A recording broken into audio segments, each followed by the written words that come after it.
세상엔 좋은 애니메이션 작품들이 정말 많습니다.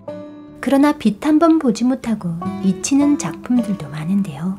2년 반 동안 홀로 25,000장의 손그림을 그려 만든 작품이 배급을 시작하자마자 배급사 사장님께서 심장마비로 돌아가시기도 합니다. 배급사 사무실에 홍수가 나서 자료가 유실되고 배급사가 폐업을 하는 일도 벌어지는데요. 그런 연속된 불운 속에 잊혀버린 작품 한 편을 오늘 소개해드릴까 합니다.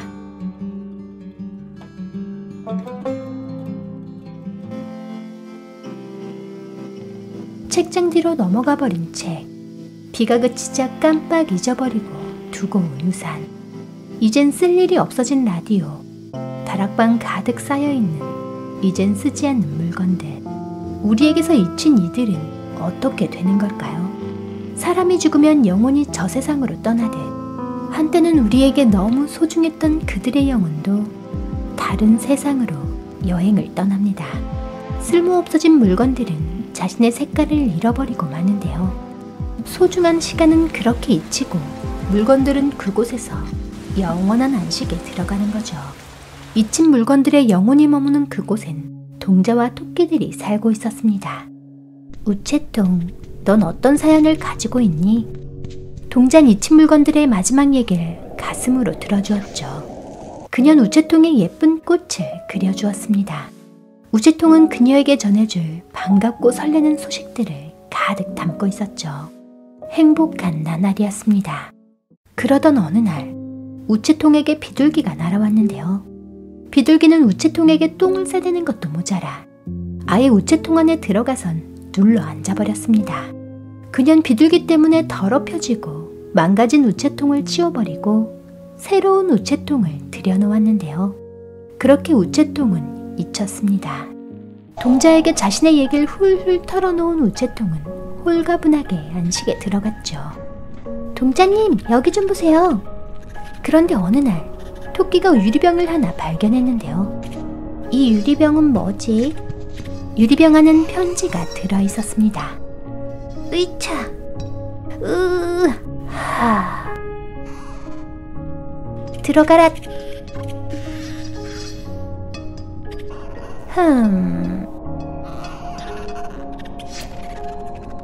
그는 그녀를 남몰래 짝사랑하고 있었습니다. 그래서 자신의 마음을 고백하는 편지를 썼지만 차마 더러운 우체통 안에 그냥 넣지 못하고 유리병에 넣어 우체통에 매달아 놓았죠. 그때 마침 지나가던 동네 꼬마의 눈에 띈 노란 리본을 단 유리병. 야, 빨리 와. 그렇게 유리병 속에 든 편지도 잊히고 말았습니다. 동자님 어디 가요?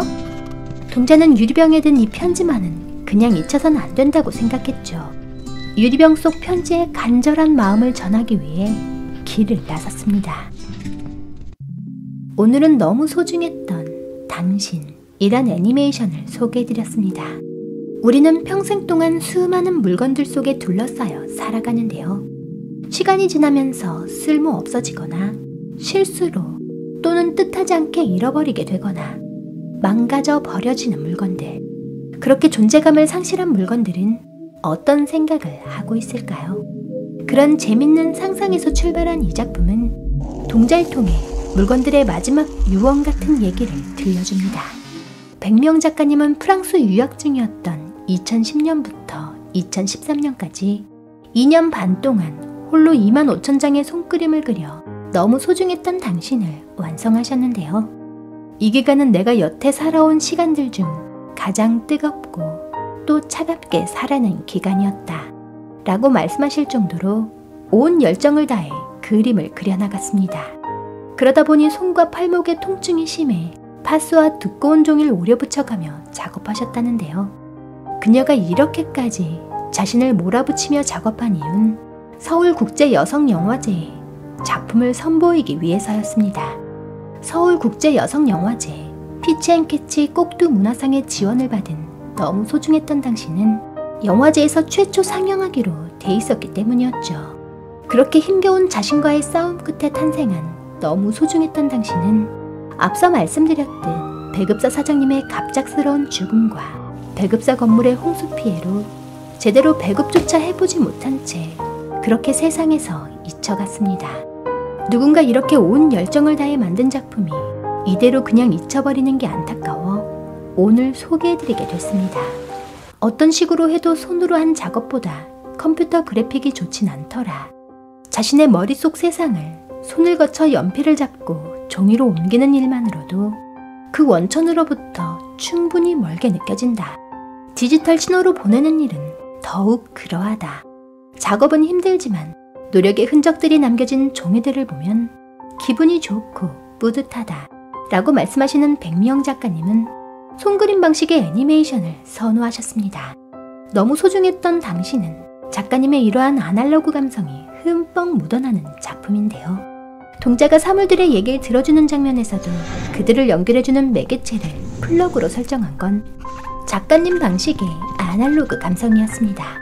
무선기기의 사용이 훨씬 더 많아진 요즘, 유선 방식의 플러그는 현 시대 속 아날로그란 생각에서였죠. 애니메이션을 배우기 위해 프랑스 유학길에 올랐던 작가님은 언어의 장벽에 부딪히곤 했습니다.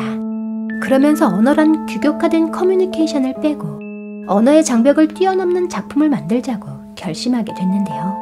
대사를 적절하게 쓰면 좀 더 함축적으로 만들 수 있다는 걸 알곤 있지만 아직까진 자신의 신념을 지키며 작품을 만들고 계십니다. 그래서 너무 소중했던 당신도 대사가 없이 오로지 이미지와 음악만으로 제작하셨는데요. 그러다 보니 처음 봤을 땐 전달하고자 하는 얘기가 바로 와닿지 않는 부분이 있었습니다. 그런데 신기하게도 2번, 3번 다시 볼 때마다 새로운 게 보이고 새로운 게 느껴지는 작품이었는데요. 더구나 브런치에서 단편, 너무 소중했던 당신 작업기를 읽고 작가님의 의도와 표현 방식을 알고 나니 더욱 많은 게 보이는 작품이었죠. 빨간 우산이 등장하는 7에서 8초 길이의 이 짧은 영상은 감독님이 무척 사랑하는 장면 중 하나라고 하시는데요. 우산만 보이는데도 다급히 달려가는 인물의 움직임이 잘 표현돼 있죠. 개인적으로 가장 인상에 남았던 장면은 비눗방울이 나오는 마지막 장면이었습니다. 마치 진짜 비눗방울이 스케치 위를 떠다니는 듯 착각하게 되는 이 장면은 손그림만으로 어떻게 이러한 장면을 구현해내셨을까? 새삼 작가님의 그림 실력과 표현력에 놀라게 되는 장면이었습니다. 참고로 작가님은 이 장면을 지친 사물들의 영혼을 달래는 하나의 위로 같은 장면으로 설정하셨지만 티모시 르무왕님은 미션을 완료하고 자축하는 장면으로 해석해 음악을 만드셨다고 하네요. 작가주의적인 작품을 만들어왔던 백미영 작가님은 너무 소중했던 당신을 좀 더 대중성 있는 작품으로 기획했습니다. 사실 이미지에 중점을 두는 편이다. 그러나 너무 소중했던 당신은 나를 누르고 관객과의 소통에 신경을 많이 썼다. 단편 애니메이션을 좀 더 많은 이들이 보고 즐길 수 있었으면 좋겠다 라고 말씀하셨듯이 대중성 있는 작품을 위해 많은 걸 내려놓으셨지만 개인적으로는 작가주의적이었던 다른 작품들의 매력이 더 큰 것 같아 아쉽기도 했습니다. 너무 소중했던 당신은 2개의 공간이 있습니다. 첫 번째 공간은 물건을 사용하는 사람들의 공간인데요. 이 공간은 다양한 색과 빛으로 이루어져 있죠. 두 번째 공간은 잊힌 물건들의 안식처로 물건들의 마지막 유언 같은 얘기를 들어주고 그들을 안식처로 인도하는 지하세계의 장의사인 동자와 그의 친구이자 도우미인 토끼들의 공간입니다. 이 지하세계는 아름다운 색으로 표현된 사람들이 사는 세상과는 대조적으로 무채색인데요. 다양한 물건들의 무덤으로 이루어진 사후세계 같은 공간이다 보니 차갑고 무거운 느낌을 표현하기 위해 연필선의 느낌을 최대한 살려서 그리셨습니다. 누군가 소중한 마음을 담아 건넸을 선물, 비를 맞지 않게 해주던 고마운 우산, 추억이 가득한 장난감, 기쁜 소식을 전해주던 우체통, 누군가에게 소중한 물건이었던 그 시간들은 잊혀버립니다.